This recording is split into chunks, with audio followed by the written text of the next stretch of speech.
This is English version of this podcast. Dla polskojęzycznych przygotowaliśmy osobną wersję z dubbingiem.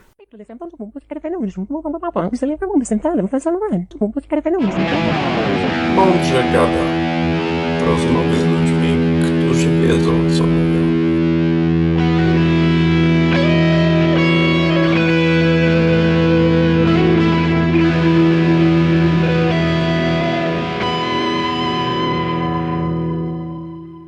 Hello everyone, my name is Tomasz Ryński and I would like to introduce you to my friend Giuseppe Picheca. Hello. Giuseppe lives in Prague and he has a background in human rights activism and journalism.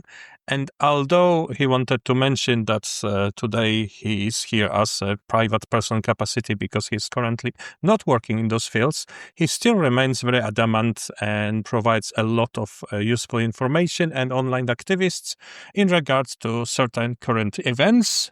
And from what I read, he is a terrible anti-Semite. Is that true? Yes, that's a great introduction. Well, obviously it is not true if we consider the meaning of the word, but if we consider the way in which this word has been politicized in certain sphere of right-wing Western Europe and US, well, then yes, we are on the enemy's side of hegemonic power here. Let me explain how anti-Semitic you are, because at the time of recording, the Israeli foreign minister, deputy foreign minister, Sharon Haskell, she wrote on the Twitter, and I quote now, "Missiles rain down on towns and cities where kids should be playing, learning and sleeping safely in their beds. This is terror aimed at the most innocent from the genocidal maniacs. The world must not stay silent. And you are such an anti-Semitic person that you are outraged also when it's not Iran doing that allegedly to Jewish people, but also when Israel does it to Palestinian people." That's the basis of your anti-Semitism. Yeah, how crazy, eh? Yes, it is a very crazy position to be on principles against the mass slaughter of children, regardless of their nationality. But this is where we are at now. But it is actually a very poignant description now of the craziness of the situation, right? In which there is a war on the field. There are several wars going on now in the Middle East, and there is a war on language, right? We have to be careful of how we take position, we describe ourselves. I tell you an example here. I live in a building in Prague which is owned by the Jewish community. Okay, so during the 90s, as in any other post-socialist country in Europe, I believe, there were all these wave of restitutions of properties to religious institutions. And unfortunately for the history of the Jewish community in Prague, many of these buildings were empty. And so there is an association who just provides the offering of these flats and properties for people for a rental. And I'm renting a flat in a Jewish building, and on my contract it is stated that any act of anti-Semitism might give way to the dissolution of the contract instantaneously. So if I'm accused to be an anti-Semite, I can lose my flat. And it could be funny because when I enter in this flat as a long-lasting pacifist with 20 plus years of pacifism and then an academic degree in peace and academic degree in human rights.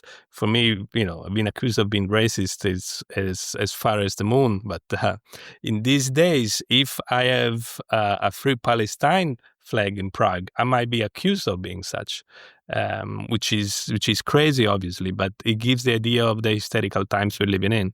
For the journalistic point, we have to mention that Mrs. Haskell started her tweet with a line that I omitted, and it started with, "Iran is targeting Israeli children."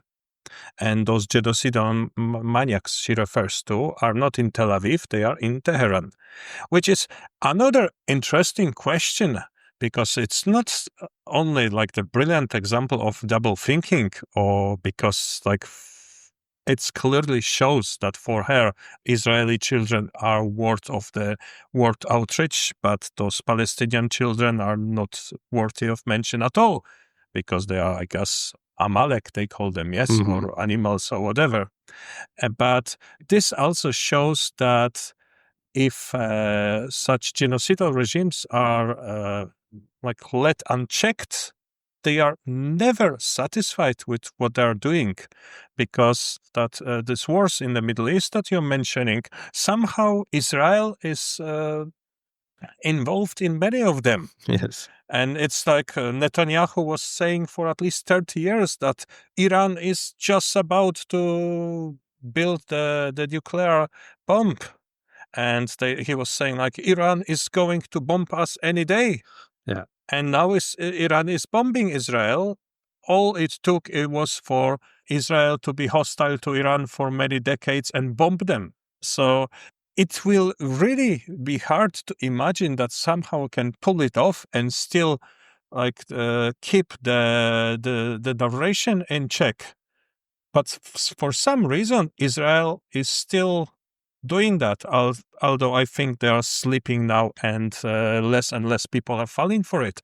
But what is the power of Israel that they can commit so many crimes and yet they can always portray themselves as victims? You bring a lot of points on the table, and I'm just like, I can select three different ones. You're talking, one is the selective empathy, recognizing some people as humans, and other not, they're having the shock of something happening to Israeli children and totally dismissing of ignoring the catastrophe on Palestinian children, or on Iranian civilians and children as well, because we're also talking about Iranian victims now.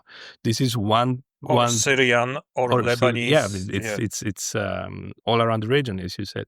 So this is one point: is what is allowed to Israel and what is not allowed to Israel, what is considered a crime and what is not. The second point is, what is the meaning of international law? What is the meaning of a crime nowadays? 3-4 years ago, when the criminal occupation and invasion of eastern Ukraine by Russia, it seems that the West was kind of clear on what is a war crime, and who is the aggressor and who is the victim, what are the crimes happening, and who is the perpetrator. Well, now it doesn't seem so clear anymore, right? So also what is a war crime became very confused. And finally, there is the geopolitical question of what is Israel doing in the region, right?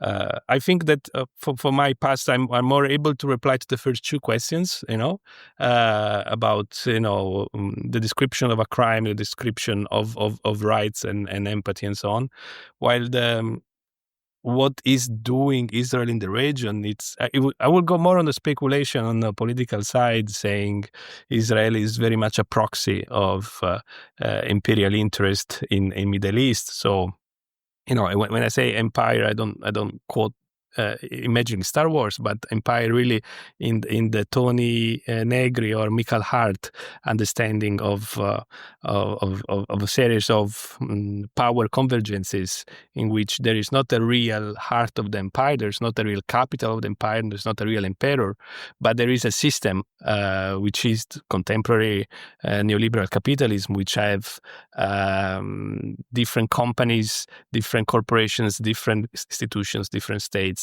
They are kind of all participating in this exertion of power. Obviously, United States in the most privileged position of power, but this empire as Israel as their proxy, is their guy in the region, which is the result of not few years. It's not from the war and terror on. This is a result of a colonial history of Western Europe and US, and by de facto, many people still frame the Israeli-Palestinian conflict as a colonization issue.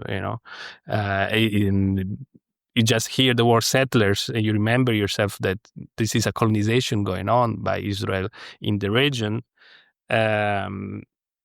And also, And if I may step in, please. let's remember that those like Israelis who are settling there, they are not a people who have any real connection to this land, because there's this program, I forgot now the Hebrew name for it, but I actually know people like that who want Israeli citizenship, so they announce, I'm now converted to Judaism, so now I'm a Jew, and then they use this legal provision from the Israeli state, which says like every Jew has a right to return to his land given by the God, and they can move there, and the government has a special programs for them. So basically you are, say, Polish, Czech, or whatever, or Italian, and you announce, I'm Jewish from now on, and instantly by the Israeli law, you have more rights to settle in Israel than people who always live there, the Palestinian people. Yeah, definitely. The right to return is the key expression here, because this is what Palestinians are demanding.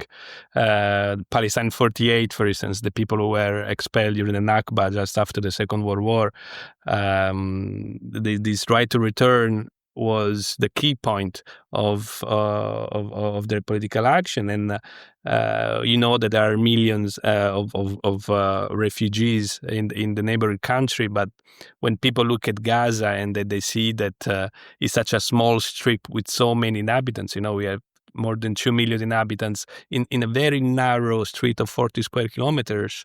How come it is so crowded is because many of them were refugees from 48. And still, you know, one of the greatest symbol of the Palestinian fight for the right to return is the key.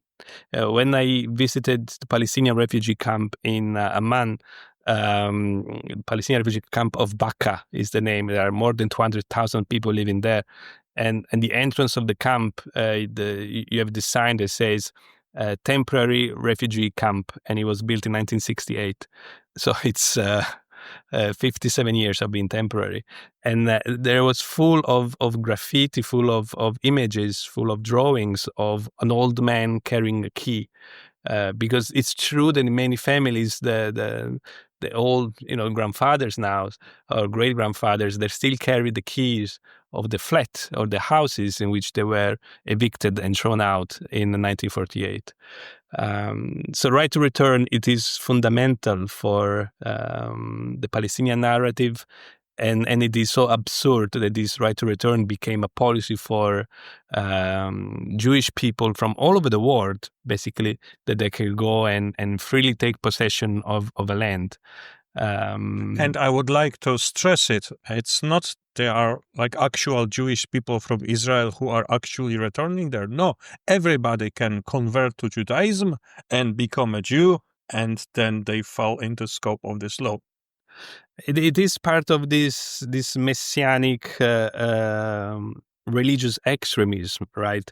It's again, we go back to the word of the war of words, right? That is this conflict on linguistic, really, because you really rarely hear or read on the media in the West about Israel state as a fundamentalist regime. By de facto, the presence of ultra-religious terrorist rhetoric in their government, even in their ministers, it's so radical that if you would hear it from any other country which is not aligned with the Western interest, would be considered a fundamentalist regime, basically. But even the country that would be aligned with Western interests, like, can you imagine like Germans introducing special laws that prefer German Aryan citizens over all other residents of the area, and saying, what's wrong with that? I believe we Germans have right to a German state. Yeah, unfortunately. That would be very uncomfortable for everyone, and that's exactly what Israel is doing, no? Yeah. Unfortunately, we can imagine the German state doing this, because it's exactly what was going on 100 years ago. It's crazy how history can repeat themselves. You know, the old Marx was saying that history repeats as tragedy and then as farce, but there's no farce. There's just tragedy once again. The same rhetoric that are used in many of these extremist, violent colonization. They're happening again now in these days in Israel. I give you an example that is very dear to my heart because I lived for 3 years in Sarajevo. As you know, between 2013 and 16, I was working with the university there. We were discussing about war and transitional justice and whatever happened in the 90s in the Balkans, which also included trips to Potocari, which is the suburb of Srebrenica where the genocide took happen. And so these topics, they're constantly discussed and rediscussed, and we dig into a lot of pain and a lot of suffering, a lot of trauma, and to discover the same strategy, the same narrative. Sometimes it's shocking how some fake news, some lies are repeated as it was a textbook, a manual for a criminal invasion of a country.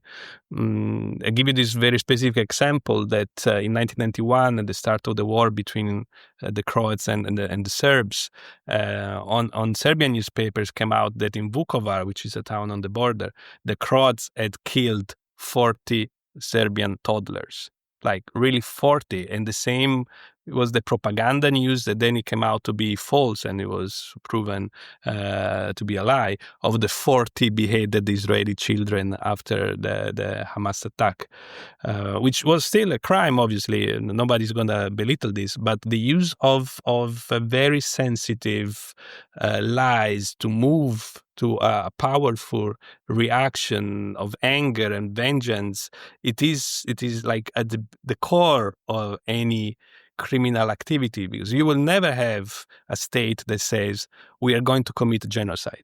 We've never had a state that say we are going to rule our neighbors in an unlawful way, take their land, strip their properties, and so on.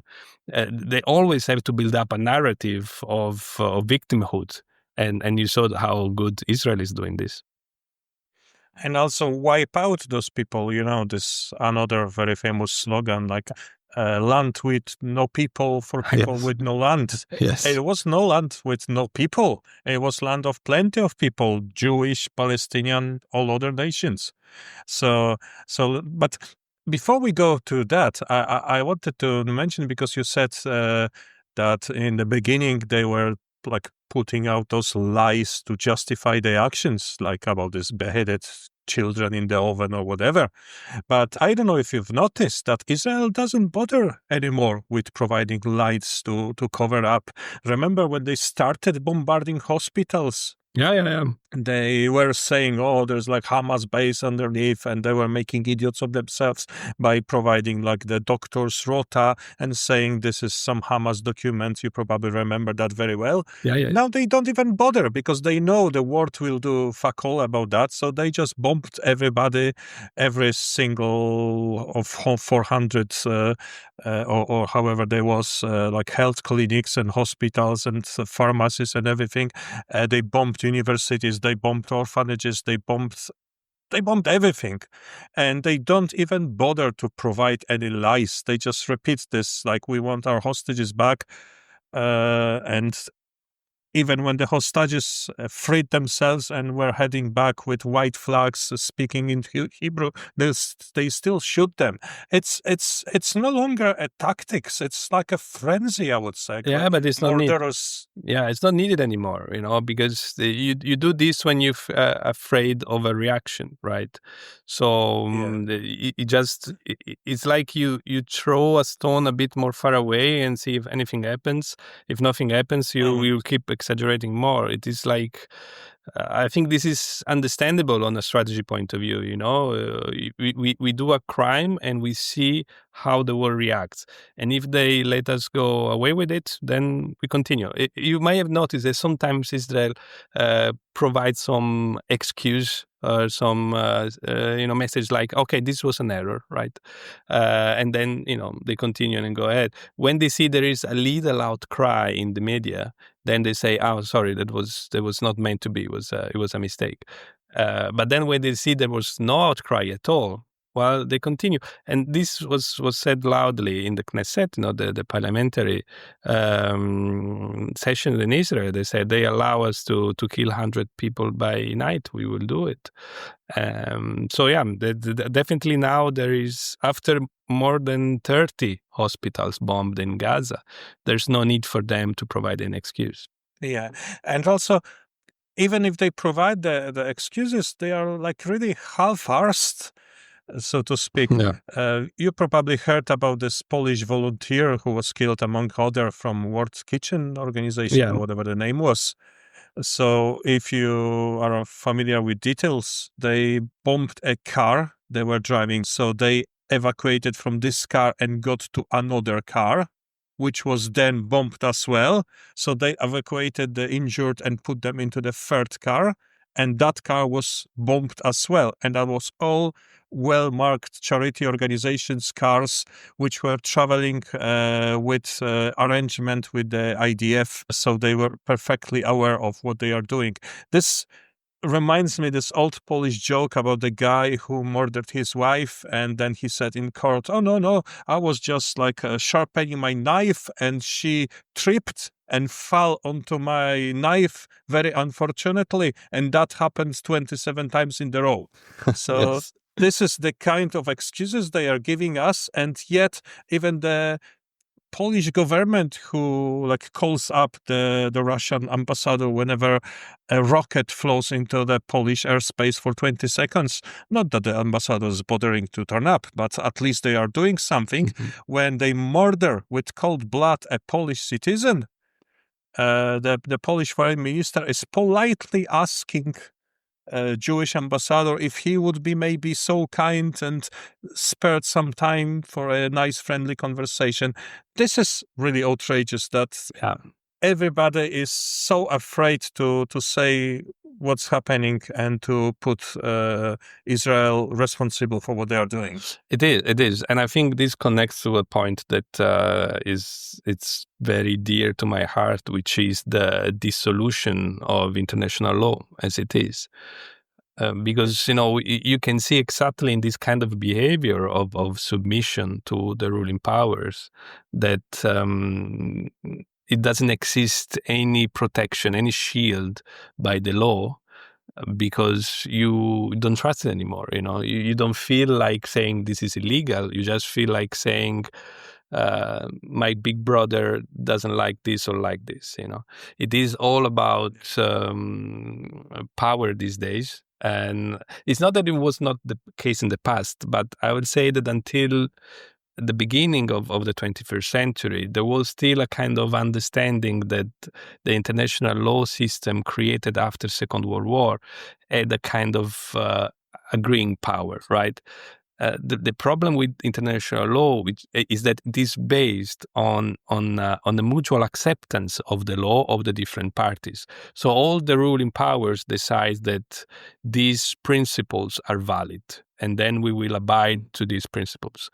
But when there is a very strong change in the balance of power, and someone can very freely saying international law, it's outdated. It's not. I don't care about it anymore. We will be the new law. We are going to change whatever we want to do. We will do it. This is the result of this. It's a world based on violence, which is the world of today. And the violence of this world make also possible for an entire set of countries like European Union to have no voice at all, because the only opinion they can share is a military strategy. Either you're with us or you're against us. There's no more a kind of understanding of international politics based on principles or international law or United Nations and so on, because these have no value, and the value has been taken away by the ruling powers. As a consequence, if you are the proxy of the hegemonic power in Middle East, if you are Israel, international law doesn't apply to you. If you are an enemy of the empire, international law is taken in every possible way, So this, for me, it's the greatest crisis on the legal term of our days. The international law, United Nations are dying in front of our eyes. Yeah, and let's focus on that because that's a very important point you make. And I would like to make two observations here. First, that Israel is on the top of the biggest offenders against the international law, against the human rights and everything. And nobody does anything about it because the US is always backing them, vetoes some resolutions in the UN. Not that the resolutions will mean anything, but it's a symbolic gesture. And second, that it is not only when it comes to like crimes and those humanitarian aspects of the Israeli politics. I can give you an example. You probably heard about that. If not, then you may learn. So, as you probably are well aware, there was plenty of Jewish people in Poland before the war. And unfortunately, most of them perished during the war, during the Holocaust and everything. And as they were Polish citizens, mostly, the Polish law says if citizen dies and there is no descendants, nobody is to inherit his property, the property becomes the property of the state. This is the Polish law, the law of the country. These guys and women and everybody were citizens of. So, as with the Polish law, if someone died in the war, 12 months later, if there were no contact with them, the law decides he is deceased in the war. And if there are no descendants, the property comes in the property of the state. No matter if you were Polish, Jewish, Ukrainian, German, whatever. If you were Polish citizen, that was the case. But Israel claims that those properties of the Polish citizens who perished in Holocaust should somehow be a property of Israel, which would be not even sensible because Israel hasn't existed back then even, so had no claim even back then. And of course, the Polish government disagrees with that. So what they do, they go to America and they sue Poland in American courts, and the American court rules that Poland is supposed to do this and that. Of course, in Poland, nobody does anything because, to a surprise of many people, American legal system has no jurisdiction in Poland. Not yet. But that is met with this big media campaign portraying Poles as co-responsible for the Holocaust and thieves and anti-Semites and everything. So this is how Israel acts. They want something. They cannot get it because the law says no. They go to their big daddy, and the big daddy is trying to force other people to make Israel happy. So this is, as you mentioned before, it's like if you got a big, strong, bully friend who was forcing everybody else to be nice to you, yeah? Yeah, definitely. It's the age of bullies. But the way in which you describe this is also the way in which international law works, basically. It is all an agreement between states, right? The issue is that there is not a real executive power of international law. The only executive power might come from the United Nations Security Council, which is blocked, as you said, by the Americans every time there is Israel about. Now, this is the greatest bias of the international system created after Second World War, the power of veto of the five countries that were, in brackets, the winners of the Second World War. And this is known since always. There was a famous sentence by Milo Vangelis, who was the right hand of Tito right after the Second World War. And as you know, the Yugoslav and the Soviets were not going hand by hand. You know, after 1948, there was kind of very ferocious split between Tito and Stalin.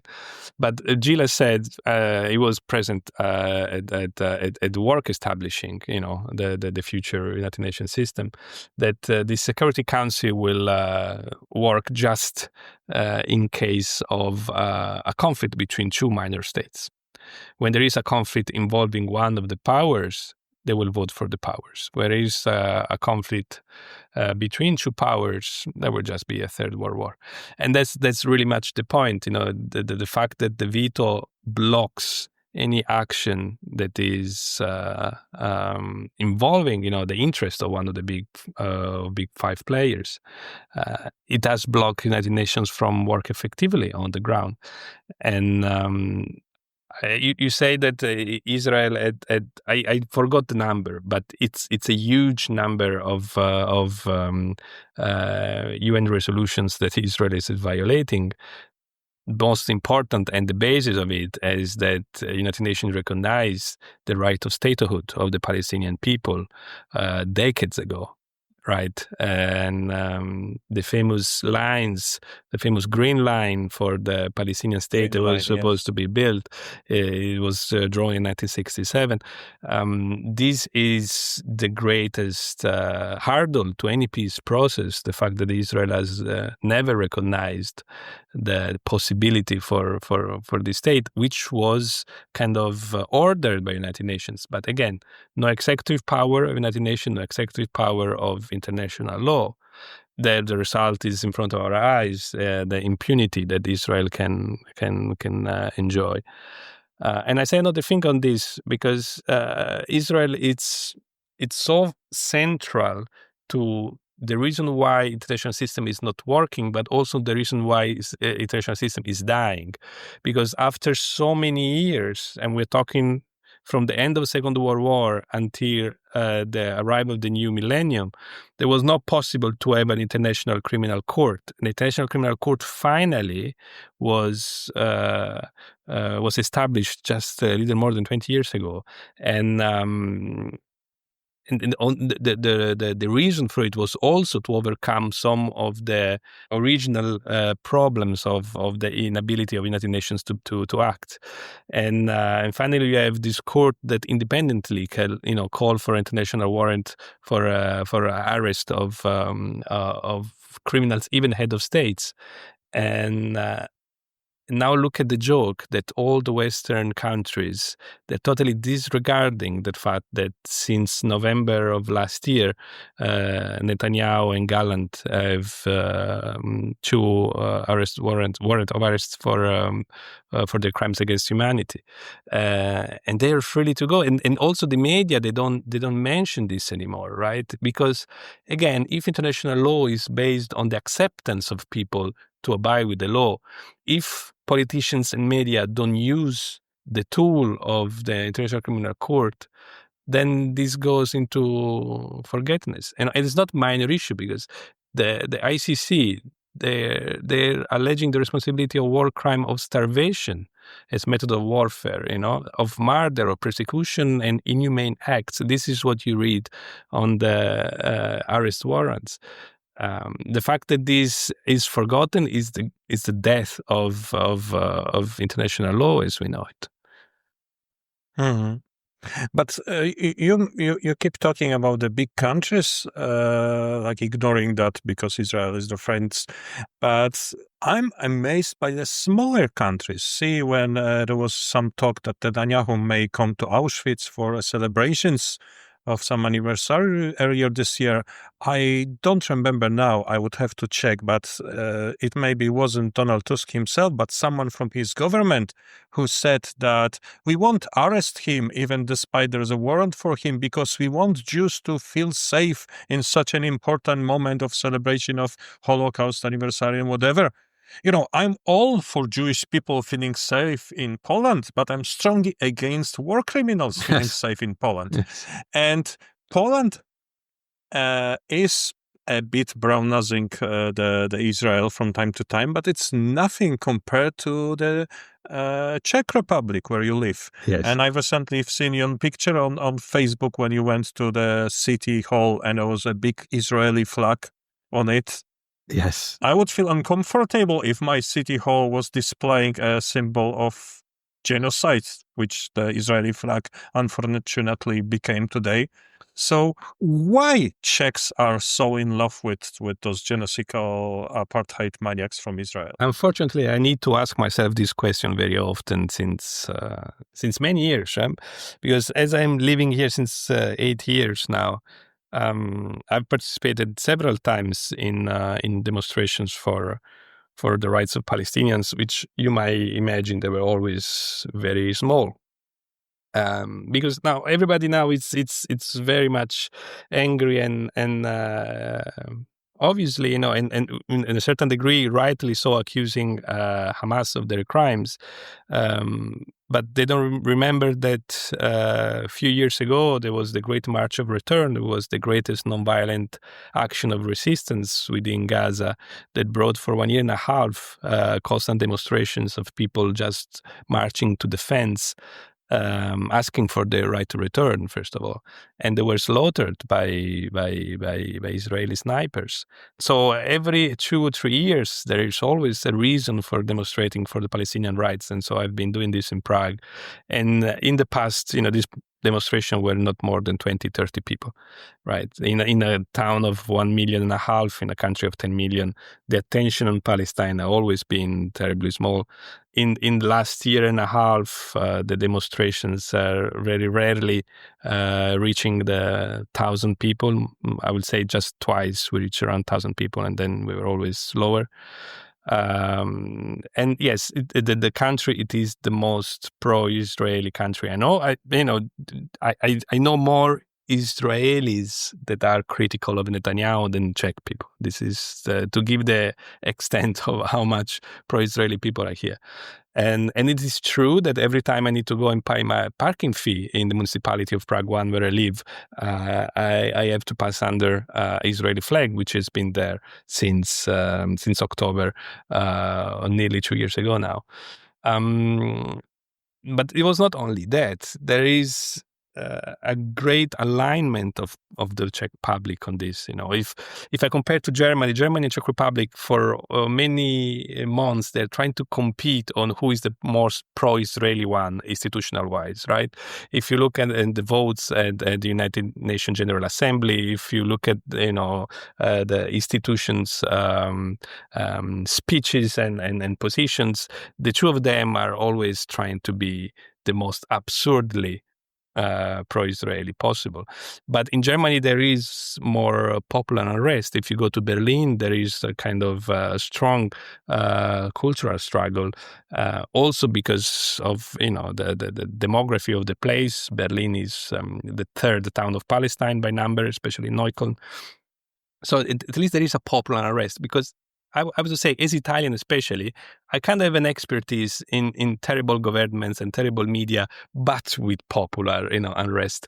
But here we have just terrible government and terrible media, and the population seems to go along with it. Example which breaks my heart, on the National Theatre of Prague for 1.5 years, there was displayed the Israeli flag, and it was the Ukrainian and the Israeli flag, which for me it's really a controversial thing to put them together, because I, as many, went volunteering, trying to help Ukrainian refugees at the beginning of the war, and it is clear who is the aggressor in that war. But it seems that they are just splitting into their understanding of politics, and one side they side with the aggressor, and one side they side with the victim. Yeah, it's stunning for me, because what Israel is doing to Gaza and to the West Bank, don't forget about that, is what Russia would like to do to Ukraine if only they had so much power and support of international community as Israel has. Yeah. So it's complete madness for me too. Yeah, it is madness, and also here, it's as in Poland, they're extremely pro-Ukraine, which I'm happy about it. So I have this very weird conversation sometimes with locals in which we totally agree on one and we totally disagree on the other, but the principle should be the same. Now, when you ask me why Czech Republic is so, there are many reasons. I would say no single reason is enough, but together they might make this perfect storm for total following of the hegemonic power.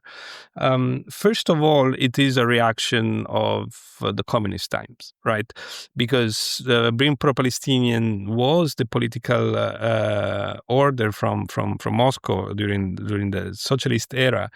And so much so that in those few years of liberalization here during the 60s, being pro-Israeli was just a way to be against the regime here in Czechoslovakia at the time.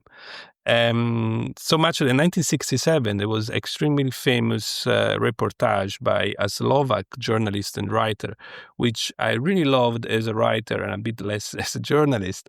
The guy was called Ladislav Maćka. And he was Slovak, and at the time he was making a reportage from Israel during the 1967 war, and the reportage was extremely pro-Israeli, and it was seen as a matter of liberation for Czechoslovak people at the time to be pro-Israeli. So it became extremely famous just because it was anti-Soviets, right? Then Maćka wrote an amazing, beautiful book called The Night of Dresden, which I always suggest because it's beautiful. It's about the bombing in 1945. But he has some role in the spreading of a Zionist kind of narrative in Prague. The Prague 68, the Prague Spring was then crushed by the Soviets, and this pro-Israelism, this Zionist kind of feeling stayed in the dissident in the 70s and the 80s, so much that when after 89, the former, for Civic Forum, Havel, and all the group of dissidents went to power, the first thing they did was to make a 180-degree turn on their policy for the Middle East and become extremely pro-Israeli. So being pro-Israeli in the 90s was as much as being pro-Israeli in the mid-60s. So it was a great fuck off to what was supposed to be the hegemonic talk at the time imposed by Moscow or whatever. So it was, let's say, a generic feeling of it. There is an historical relation of Prague precisely with the Jewish culture. We still have. I live in a Jewish building because we have a very strong heritage historically of the Jewish community in Prague, from the Golem to Kafka, whatever. So we have a bit of history, we have a bit of, tradition. We have this very strong 60s, 90s feeling of being anti-Soviets and anti-communist, so being pro-Israeli. We have this total passion for Americans, for NATO. The passion is so much that the current president of the country is a former general of the NATO, Petr Pavel, which for me always weird that I have liberal friends voting for a former military man, which, in any other country in the world, to have a civilian ruling the military and not a military man ruling the military is the base of democracy. But here it was not considered as an issue. So total trust on NATO, total trust on Americans, historical closeness to Israelis. All of these are good elements, but then the most important one for me is the total destruction of the understanding of culture as a social critique in the country. This is extremely conformist, to the point bigot country, not bigot religiously, but bigot in the accepting of the current world order.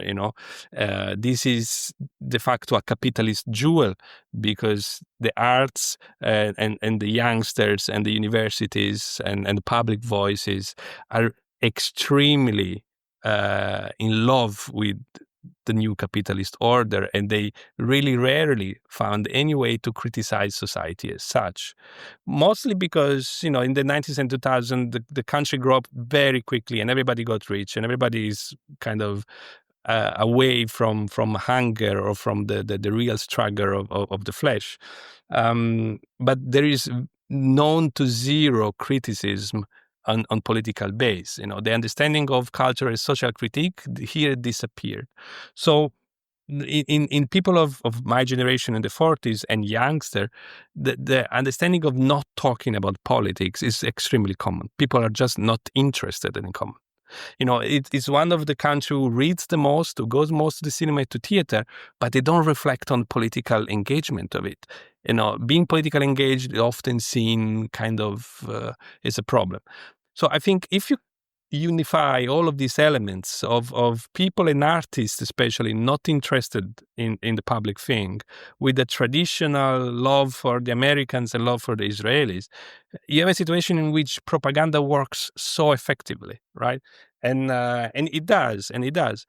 I still, and to me, makes sense what I'm saying, but not enough, right? The fact that the National Theatre has an Israeli flag for 1.5 years, the fact that most of the people I know in cinema and theater cannot take publicly a position on this, to me, it saddened me. It's a tragedy, really. It's a humane tragedy that I'm living in Prague, and I really find it absurd, really absurd that this is happening. Yeah, and then this propaganda. That's, I think we should also mention that even the wording of all the news items are so biased that it's just begs belief. My prominent example I picked up some months ago was that I've seen 2 articles on the BBC or Channel 4, one of the major British medias, and one was of the Israel bombarding hospital, and it was framed somehow as several people died in the incident of bombing of the hospital, Hamas claims. Yeah. And the other side was 2 Israeli teenagers murdered by Palestinians. And now the plot twist, those 2 Israeli teenagers were soldiers in active service and they were 19. So that's how biased the media definitely are. Like 19-year-old soldier that goes there to murder people as a victim, and the victims of the bombardment of the hospital are just something that maybe happens as Hamas claims. This definitely. is just disgusting for me as a journalist and as a human being, really. Yeah, no, definitely, it is absurd. You really feel to be in a bit of a dystopian novel, right? Because it really seems that we are living a George Orwell kind of a society in which the words have totally twisted their meanings. But it is so, and I was just reading recently of this analysis that a research group did on the BBC, that although it was in the period November 2023, November 2024, in these 12 months, the ratio of death was 1,200 Israeli dead versus 42,000 Palestinian death, and still the Israeli deaths were mentioned 33 times more than the Palestinian one. It is absurd, but it gives away to the structural racism that it is in the public narrative, not only in the media, but in really the public narrative, including the institutional talk, including public voices and public actor, artists. There is a structural racism that often is not even considered. So, if I mention racism to my Czech friends, they will say, no, this is not about racism at all. They don't see it. They don't see it as an issue. But the reality is that we do consider differently the victims because of their passports, because of their skin of the color. It is absurd, but it's impossible to deny that our institutions are racist at this point, for what we are seeing. And to this, I like to always, suggest and talk about this amazing book by a Swedish anthropologist called Sven Lindqvist. And the book is called Exterminate All the Brutes. And it's a book a few years ago already. And the guy wrote it mostly about how in the first half of the 20th century, Europeans were able to start a system of genocidal atrocities that started in Africa, obviously. The Germans' first genocide was in Namibia in the beginning of the 20th century. And he used this title because Exterminate All the Brutes was a line of course, in Heart of Darkness of Joseph Conrad. And so this anthropologist says, how was possible, and the book was written in the last years of the 19th century, right? How is possible that in the turn of the 2 centuries, we could still identify, Africans as brutes? How can a writer write in this way that all the Westerners and the white people will understand what he's referring to? From where it comes, the idea of calling people savages or brutes, or, where is this artistic racism coming from? And so he goes into a discussion into it, which prompted a beautiful documentary by Raoul Peck with the same title, Exterminate All the Brutes. And there is a quote there that I really love that he says, and I took it on the side because I want to read it.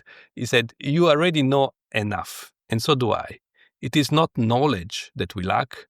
What is missing is the courage to understand what we know and to draw conclusions." And I think this exactly explains the situation now. What we are seeing in front of us, it's not knowledge really that's missing. We have all the information necessary. We even too much information. Every day we wake up watching videos of slaughtered people. It is terrible. And so it's not that the problem. The problem is really connecting the point, the dots. And this is something that, for instance, here in Prague, but a lot in Europe, is missing. People who had the role in the past of being the one telling you how to connect the dots. So the public voices, artists, journalists, experts, people who should help us understand reality, they are failing totally. And they are giving away to the new fascism that we are living in. Exactly. Like someone says, why people in Germany in 1930s were doing nothing? They were exactly the same people. They were exactly doing what you are doing now about Gaza. That's always my answer. But as you said about this information, like we in Europe, we are very biased, as we already discussed. And that despite that we know what's happening there for years. I remember 25 years ago, I was in the student magazine and one of my colleagues, he went for a year to Israel because his father was some specialist engineer and he was traveling all over the world doing some big projects. And he came back and he was appalled. Like I remember he was telling us that how Palestinians are treated there. And I remember his dad was quite an older guy, joined us in this conversation, and he said he worked in the South Africa in the 1980s as well. Mm-hmm. And he says Israel of 2001, not today, 2001, is worse apartheid state than South Africa was back then. That's his words. Yeah. And it's we as you said, we all know that. And what happens in Israel is just, in Palestine, maybe we should say, it's just unimaginable. I already translated for my listeners into Polish, but it's also widely available in English, the report of Professor Lee Mordechai, who is a historian, Israeli Jewish historian, who documents all the crimes of the IDF and the Israel wider community and everything. And it's just a grueling lecture. I've put it as over 18 because it's really shocking. But what really stunned me recently was a Polish poet, Jacek Denel. He posted fragments of Hieronim Bosch hell paintings next to a picture of Gaza at night with all the fires burning. And he wrote, I quote now, Bosch painted hell from his imagination, so he didn't knew that the flames will not be in focus because they will be covered with a smoke and the dust from destroyed houses. Now we know that thanks to Israel.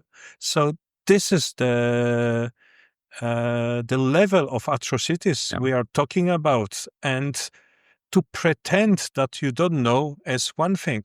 But then there's the other thing. As I spoke with my friend who works for the Israeli company, which has nothing to do with the military or whatever, and as I know him, if he had any suspicion that this company is involved with it, he would quit. So let's make it clear. But he speaks with his Israeli friends and they don't know at all what's happening there. They are so completely cut off, like they live in this bubble, which together with the fact that the society there is really brainwashed. I would openly say that they are totally brainwashed, and you can see it all the time.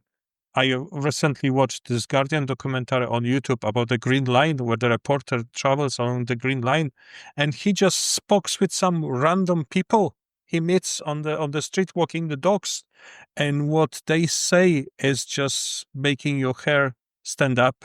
I also had years and years ago, I had a coach surfer from Israel. He was fresh from the army. I've never seen such a hateful and brainwashed person as this guy. And it ended up that we were in the pub, and one of the girls there was from Malta. And when he learned she's from Muslim family, even though she's Maltese and she's not even very religious, he went such like crazy that the bouncers has to remove him from the pub. Yeah. And if you see this hate that it's so deeply rooted into this Israelis thinking, I'm not saying all of them, because of course there are some who are protesting, as you spoke about them as well. But I'm not surprised at all that according to some recent poll, 75% of Israeli citizens support the current level or thinks that there should be more done in Gaza. And that poll includes the Arab part of Israeli citizens who are on completely opposite opinion, and 75% of them are against that. So according to this poll, I don't have this exact data of the numbers, but we can safely say that well over 3 in 4 Israeli Jews supporting those atrocities. So my question is, are they supporting it because they don't know what's happening there? I don't believe that. I think they support it because they don't care that it's happening to the other people, because they don't see them as people. Yeah, but I think that we are all embedded in a kind of nationalist rhetoric, right? And I believe that if it's so easy for the majority of Czech to be pro-Israelis when they have all access to all possible information, it is totally understandable for me that the great majority of Israelis are also supporting their own government. It's just for us. It's weird because we constantly consider the country as a Western state, right? But the reality is that their nationalist, ultra-nationalist rhetoric has been hegemonic in the country for decades. So it is what we will call a regime, because it has some authoritarian feature, it has some apartheid feature. It is constantly a war.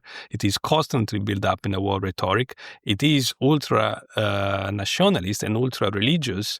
So it's like it is a really far right wing place, right? And I will not say that they are oblivious, because a lot of information that I take in these days are from Israeli sources.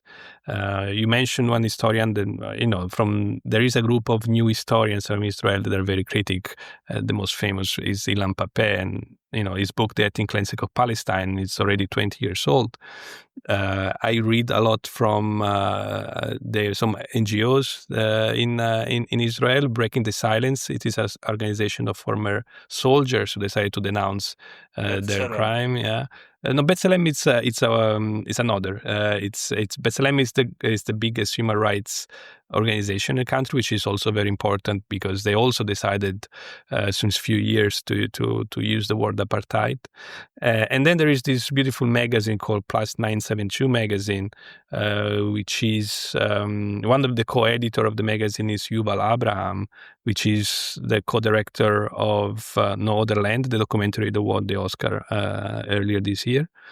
So there is a lot of Israelis are critical that, as I will call Israeli a regime, I will call these people dissidents, because this is the level of, minority versus majority. But still, it is possible to find the information. I think it's more a problem of ultranationalism in the country that builds up on the way the narrative is shared. And I think it would probably not be different back in the days in Italy, even after the 20s and the 30s. If you could go back in time and ask majority of the people, the opinions would be terrible. And as fast we all became anti-fascist after 43, but still until then, The word in the street was of extreme fascist rhetoric, but also because it turns into respectability, right? It turns into the way in which you are supposed to behave in your in your country. So I think there's a huge violent pressure on Israelis to grow up in this way. And we should be awarding and rewarding those critical voices, because they are the people which we have to build up a future next. People who care about human rights, people who care about Palestinians, cohabitation and co-living. This should be our next allies for the future. Instead, the West is just siding with the far rights. The West is siding with these war criminals, and that's the great point. And this also, to me, it's an endangering peace, because it is leading the way to an anti-Israeli feeling per se, which I'm extremely against the government, but I can see how easily it is for people to go into nationalist rhetoric also on the opposition, right? But our governments are just blowing on fire, and they keep fostering more and more warmongering narrative, nationalist and fascist speech. And that's the greatest danger that we are now. Yeah, but there is one thing I am not comfortable here. If we just assign the blame to the politicians and to the government, we are letting all those people who are perpetrating or supporting those crimes scot-free. I got in trouble with that in the past, because I was saying that it's not Putin's war on Ukraine, it's Russia's war on Ukraine. It's not Putin's Russia, it's Russians' Putin. Like, they vastly support him. They vastly support the war effort. They go actively to fight in Ukraine, or they actively participate in the propaganda and brainwashing of the children in kindergarten. They work, they do fundraising for military needs and so on. That's the same with Israel, isn't it? We have, like Professor Mordechai documented, thousands and thousands of examples where like young soldiers go there, do this like selfie genocide, enjoy that, blowing things for fun. We have all these TikTok movements of mocking starving Palestinians. It's not only politicians, the whole society as a whole is sick. It is obviously a problem of majority. It's a thin line between saying like I'm anti-Semite, I hate Jews, and saying that a lot of Jews are responsible for what's happening there. But I think we are right to say that most of the Israeli society is responsible for what's happening to Palestinians. It is a thin line, and it is problematic. But then again, you need to play on the contradictions here. You need to play on the responsibilities of people in power.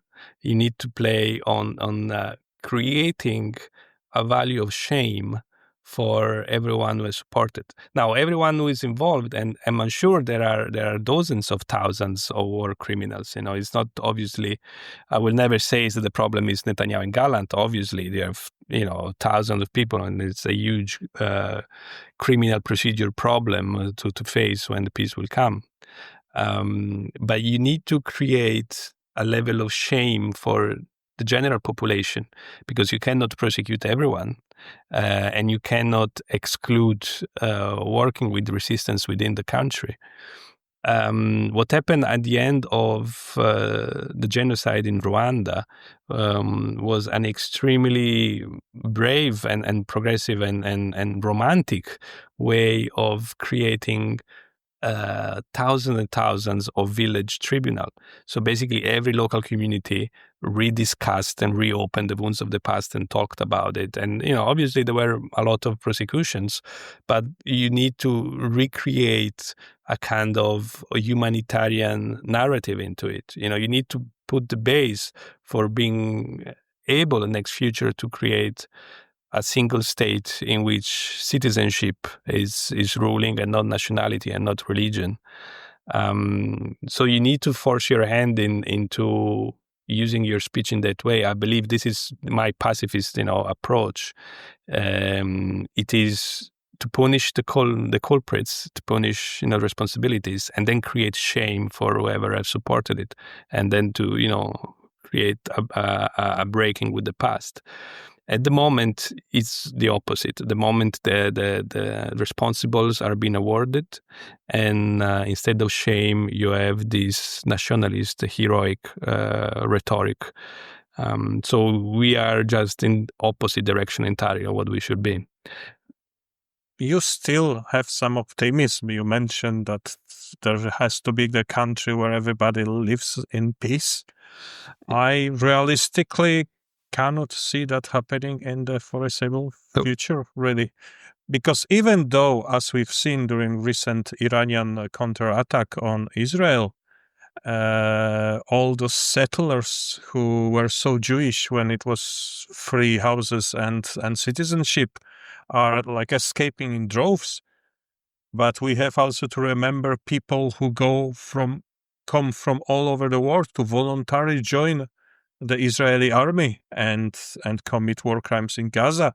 So it's not like putting pressure on Israel will somehow change that. So what solutions you can see here? Yeah, but you need, and here I quote my Gramsci, my dear Italian philosopher. His motto, and that became my motto, is pessimism of reason and optimism of will. You have to be pessimist in this moment. Obviously, every element in front of you for an analysis brings you to a catastrophic element. And I'm very pessimist when I speak most of the time. I talked 3-4 times during these demonstrations in Prague, and mostly I'm constantly stressing how the destruction of international law, also because of how Czech politicians are behaving, are voting, are hosting the main Israeli weapon manufacturer to produce drones in the country. All of this, to me, it is the end of our civilization as we know it in a way. But at the same time, I need to keep in my mind the knowledge that a different world will be better. If I don't have an optimist part of me in which I can foresee what it should be better, it will just be nihilism. I will not have any interest in talking about politics or peace because I will not see anything better, right? So I always need to keep a direction. This is the basic, the classic compass of utopia. You need utopia just to have a direction where to go. You don't really think that you will achieve it.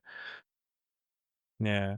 But it's hard. It's like in this old saying that pessimist is someone who says, oh, it cannot be any worse. And optimist is someone who says, of course it can.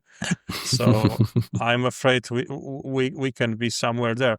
But last question, but it's maybe a tricky one, but would you agree with me that there is a possibility that thanks to Donald Trump, things get better? And now bear with me. Why? Because he's such a moron that international community will stop taking America so seriously and start leaving him on the sidetrack. And then America's obstructions to the world peace and world order won't be so strong anymore. Do you think that can be a light in the tunnel? No, unfortunately, I really don't. I don't think, because it's clear. It was clear what the character was already in the previous presidency. And then you have the most serious European politician of all, Angela Merkel, just bowing her head at him. It's clear that his buffoonery, it's not going to change the equation. But also, I believe that Trump is there for a reason. Trump is there because of the decline of the hegemonic position of the American empire, and they needed someone to do the dirty job. And it is doing this, and it's working in a way for their interest, because someone like Trump decided to behave totally outside of any rule of international or commercial law for what it means. So no, he is an element of distraction. I believe is not the cause of it. I believe that Trump, as anyone in power, is being placed there by a series of peer pressure behind. I have a very materialistic understanding of politics. Individualities counts until a certain extent, but I think is there to make the world less stable for us. It is exactly. I think the greatest mission here is the destabilization of international law, to be able to recreate a series of rules in which Americans are, again, in hegemonic position. If they will have let go, if they will behaved in the rules, their own rules that they placed in the past, other actors will have surpassed them, In the market economy, China will surpass them. The BRICS countries were becoming important and so on. I think that outlawed maneuver it's really on purpose. It's not random. So when I look at this, I don't see any possibility of his personality to dictate a difference in how Europe behaves. Unfortunately, Europe has shown to be non-existent in the last 5 years at least. So I would like to, and this is, frankly speaking, this is an approach that some of the German communists took in the early 30s when Hitler came to power. The idea that a foolish radical man would be disruptive of the mainstream politics, and then we will take over.